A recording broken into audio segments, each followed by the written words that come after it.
to our Tech Tuesday webinar. Today's topic is Protopage. We're going to take a look at what it is, a little bit about how it works, and then we're going to take a quick tour. Throughout the webinar, Matthias will be monitoring questions and comments. So if you have a question, please put it in the question box, and we'll do our best to answer them as quickly as possible. You see under webinar housekeeping tips, your control panel can collapse automatically when you don't use it.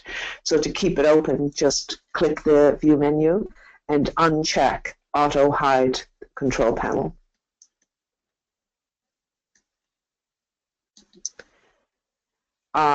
Today, your audio will be muted throughout the session, so again, use the chat box and the question box. And also to let you know that today's presentation will be recorded. It will be on our website, so you can revisit or share it with colleagues.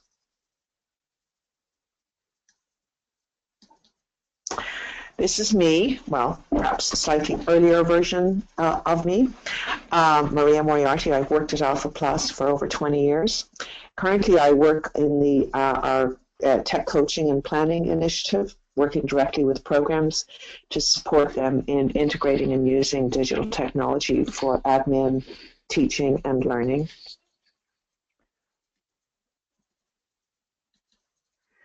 So what are we going to do today?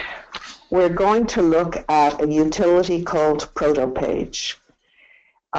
It's one of my favorite tools. I literally use it every day of my life, and I'm very excited to share with you some of the features and benefits of this deceptively simple tool.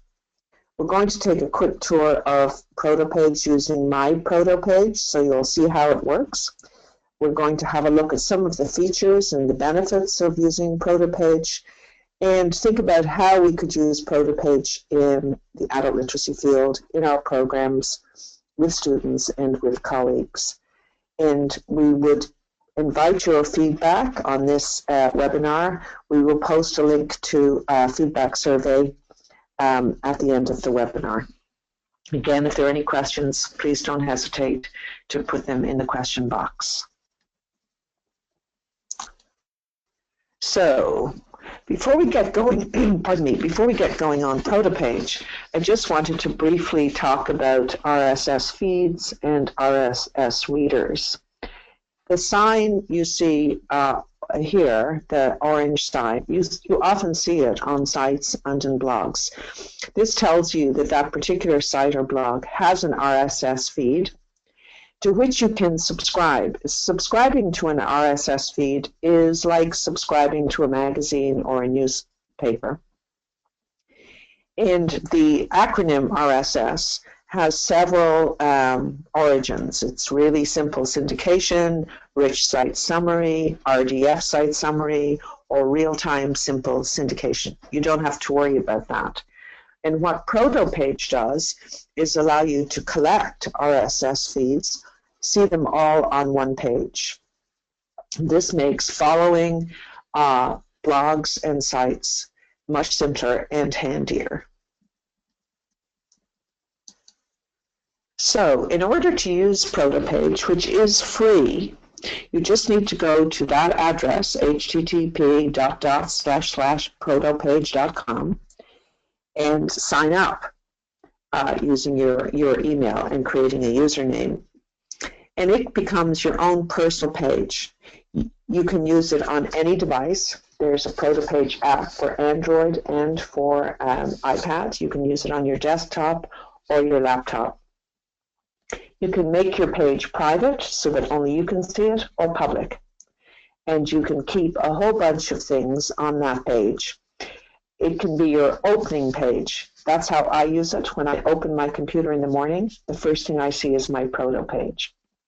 It's very simple to use and very simple to sign up for. Protopage.com, but again, we will share that link in the chat so you can grab it and sign up. Also, as you sign up, there's a very, very good getting started section which tells you exactly what to do and how to use it. It's very well done, very easy to use.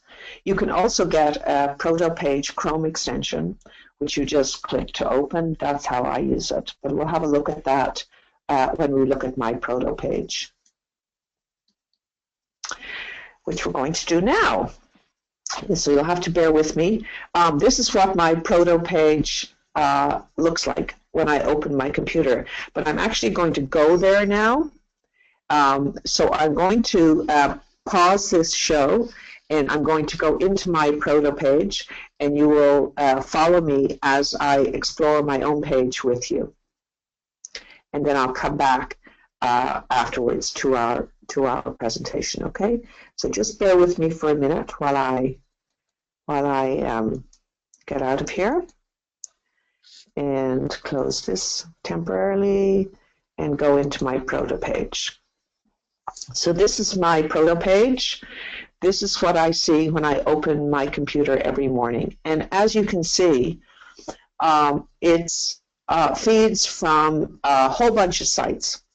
Policy problems, adult literacy research. I'm just going to scroll down. ISTE, EdTech Teacher, CBC, Literacy Inquirer, etc., etc., etc.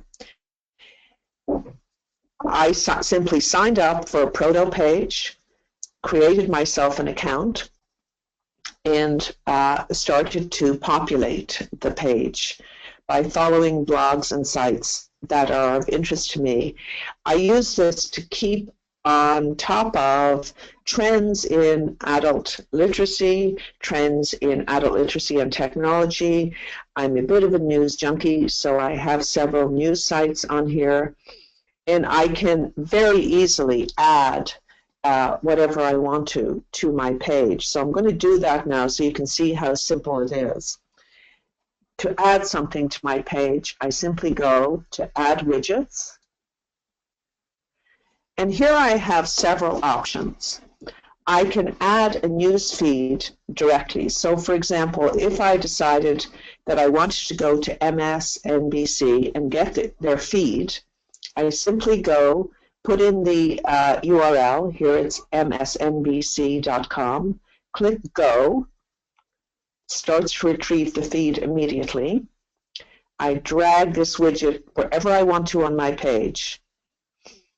And there we go. I've got all the feeds from MSNBC. I can move this down if I want to, simply by dragging it. I can move it over just by dragging it. When I've got the feed, if I see a headline that looks interesting to me, I can click on it and it will open. Might take a minute or two. So that's how easy it is to use.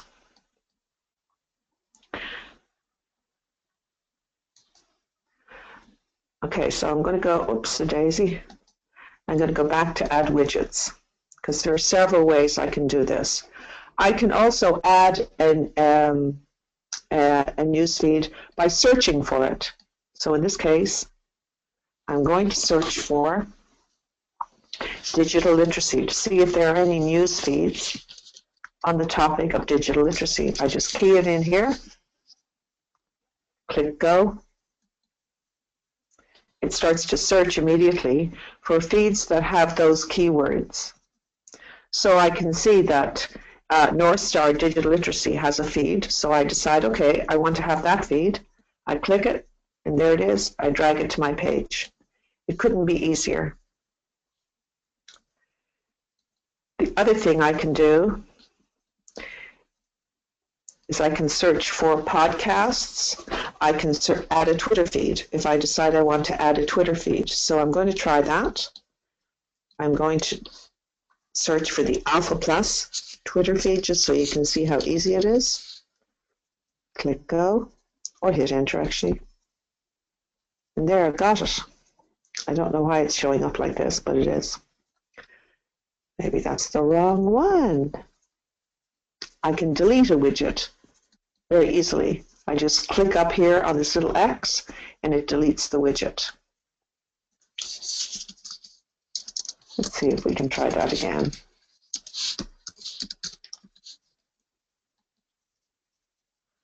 and for some reason it's picking the wrong feed. So I'm not going to worry about that, but if you have a Twitter feed that you're interested in, you can add it there. I can also search Twitter. I can also search Twitter by, oops. I'm okay with that. I can also search Twitter by searching by a Twitter search term. So I might want to find out if there are any feeds in a particular topic area that I'm interested in. So let's try adult literacy.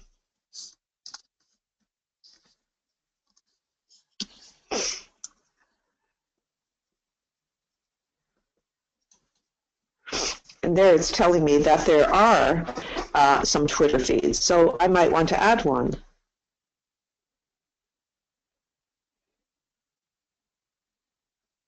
So I can go to this site and add it to my Protopage. I can also add, let's close this for now. I can also add photos, cartoons, or video feeds to my, I'm going to get rid of this. You see how easy it is? I'm just going to delete this widget. There we go. I can also add photos, cartoons, or video feeds. I can add a map location. So I might want to have a map of Paris on my Protopage. I don't know why I would, but I might want to. And there it is. So I don't want to keep that, so I will get rid of it. So you see how easy it is. You can add a feed if you have the URL, the RSS URL. You can search for a feed. You can search for podcasts. You can search for Twitter feeds. You can search for photographs, cartoons, video feeds, and I can add a map. They also have a directory. It's small at the moment, but it is getting bigger. So I can search the Protopage directory under topics. So if I wanted to search for content related to Canada, I can go in there and I can find CBC top news stories, Huffington Post, Toronto Star. So let's go to CBC. There it just retrieves all the headlines from CBC, and I can drag that to my page. I just have to go up here to add widgets. So it's pretty easy to use, pretty intuitive, and there's a lot here. I might be interested in, let's see, health. You can see that they have a limited number of feeds, but they are constantly adding to them. I can add other widgets. I can add a bookmark widget so that I can, and this is my bookmarks, and I can open all of those just from that one widget. So if I have a site that I like to go to all the time, I can just keep it in my bookmark widget and grab it whenever I need it. The other thing I can do is I can add sticky notes. And I've actually got a sticky note on here. I'm just going to get rid of that bookmark one for now. Sticky note. So I add a sticky note, and I can put my notes on it. Let's say, oops, this is how easy it is. Protopage webinar today. And there I've got it, and I can drag it to my page. Whoops, what have I done? Okay, I can drag it to my page. And there I can add to that, I can remove it, I can have a new sticky note for every day.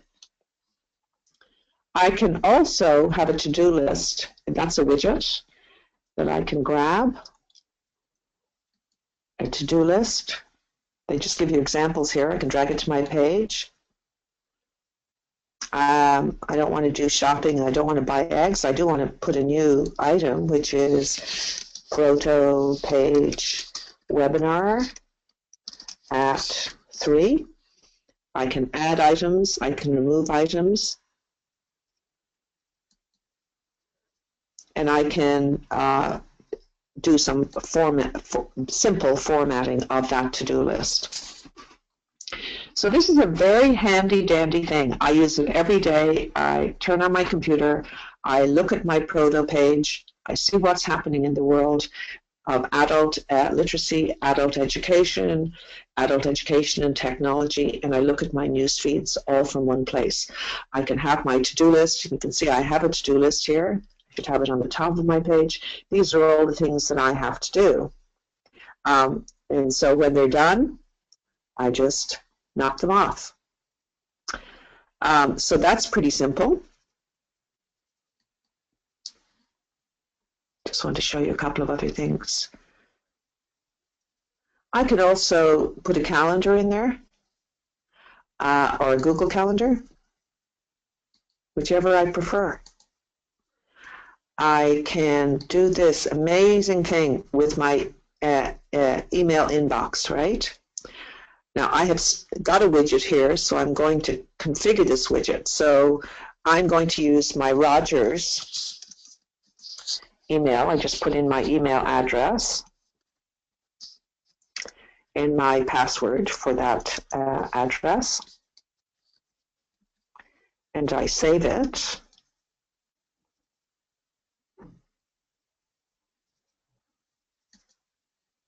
And it will retrieve my inbox. So if I really want to know what's going on in my email without having to go there, I get this widget, use the email address I want to monitor, and there it is. This is what's in my inbox right now. So that can be very handy too. I am distractible, so I actually find this quite good. I'm not tempted to go and check my email. I can just have it there on my desktop and see that there are no messages that I really need to deal with right away. So I'm just going to get rid of that one for now. So that's a pretty handy widget, I find. You may not be as distractible as me, but I find that one very useful. Whoops. Not so good at scrolling, though, obviously.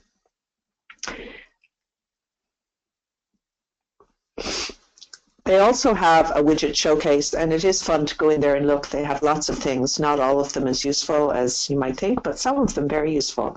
They have a clock. If I want to have a clock on here, I can have an analog clock. I can have a digital clock. I can have a countdown timer. So there are lots of widgets that you can use. I generally tend to stick with news feeds because that supports my work. But there are all kinds of other little gizmos in there that might be of use to you. Now you see how I organize my page. I've got it all in boxes. But if I was perhaps a tidier person, I could move those boxes into a tab and keep it more organized. So I'm going to do that now.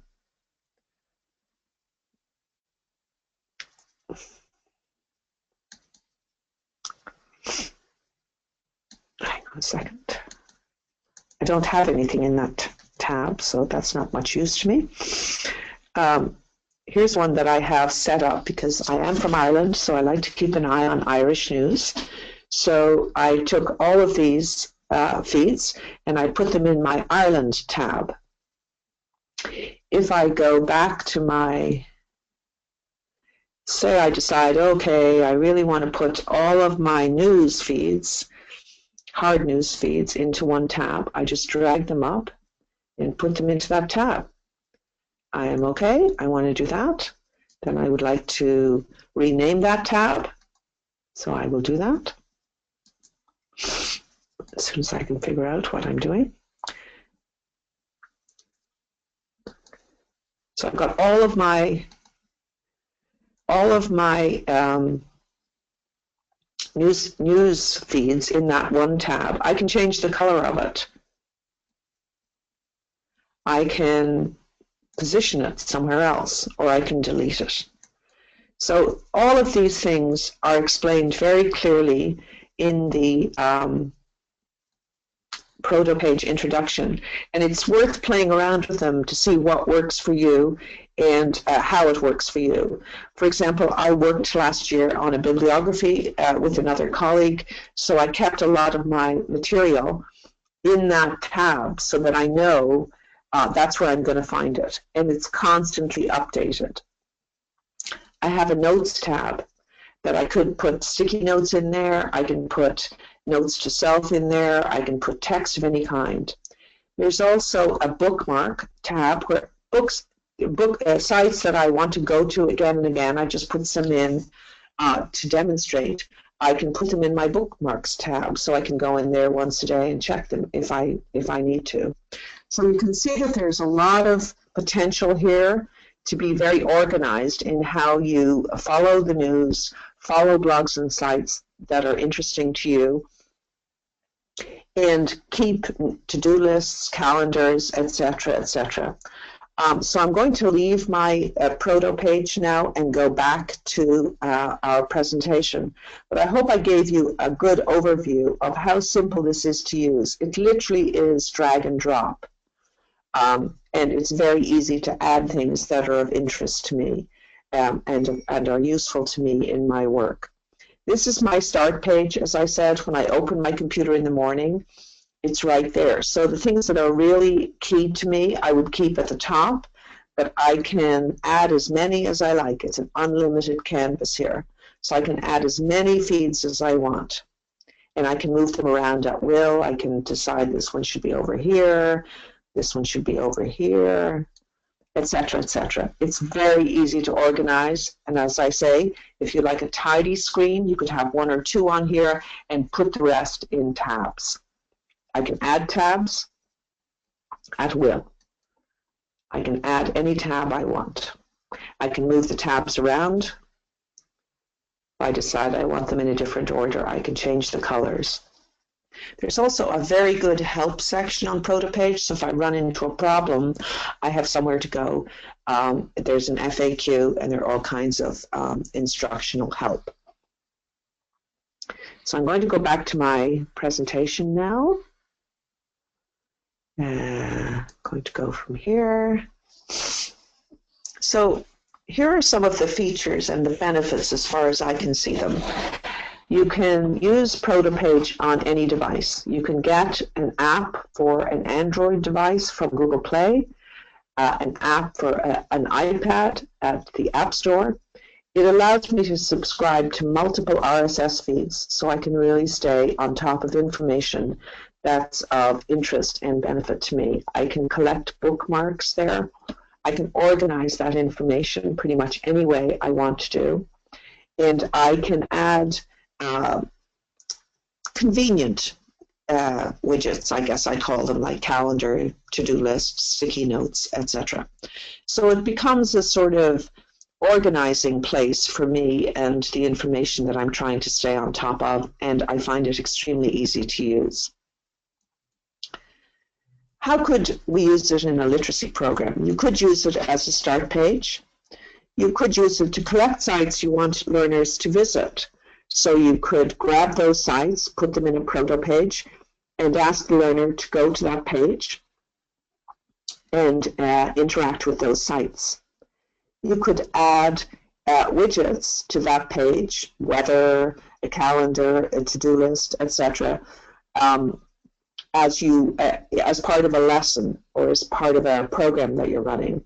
You can also set it up very easily by getting that bookmarking widget to allow students to bookmark sites that they go back to all the time.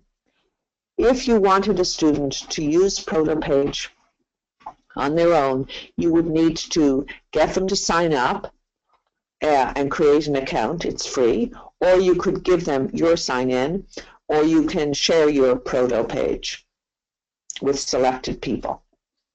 So I think it could be quite a useful tool in a program to help people stay organized and to do some things that you want them to do as they come into the program. For example, in the morning, you might want them to read a short piece. You might want people to work on a calendar, to look at the weather, etc. So You can set it up to meet your needs. And the wonderful thing about it is it never goes down. It's old technology. It's been around since 2005. It's very stable. I've never been let down by it. And it's right there when I start my day. And that's pretty much it about Protopage. So are there any questions, comments? None at this point, Maria. Could you put the protopage.com link just in chat? That's how you sign up. Just go to protopage.com. You can also just Google Protopage and you'll get to their site. Sign up for a free account and make it your own. So far, there are no questions. All right. We have put together a survey. We would really appreciate your feedback on this tool and on our presentation. Matthias is going to put the link into chat so you can grab it. And as I say, we would really appreciate your feedback. It helps us to understand what's useful to you in this webinar series. Oh, I see a question, Matthias. Oh no, maybe you just put the link into the chat boxing. Yeah, that was me. Yeah. Okay, everybody, it was short and sweet. I hope that you enjoy using Protopage as much as I do. I would give it a try. It's very easy to use, and if you need help, their help is really excellent, and their Getting Started module is very helpful. Thank you very much. I have one comment, Maria, from Yvonne Thompson. Yes. She says, it reminds me of the Google page that we used to use. Do you want to comment on that? The Google Reader, I guess? Yes, absolutely. I should have said that, Yvonne. This is how I found Protopage when they closed Google Reader. I was devastated because I depended on it. It worked in very much the same way. And I went to look for an alternative, and I fixed on this one because it was similar to Google Reader. And as I've used it over the last several years, I've come to love it, again, because of its stability and its ease of use. It's older than Google Reader, but it's still going, and it's pretty wonderful. And there were a couple of years where they weren't doing much development. They've started to do a lot of development now, and I suspect that's because a lot of people are using it. Google missed the boat there.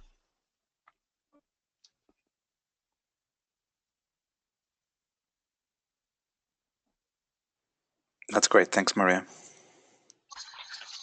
Thank you.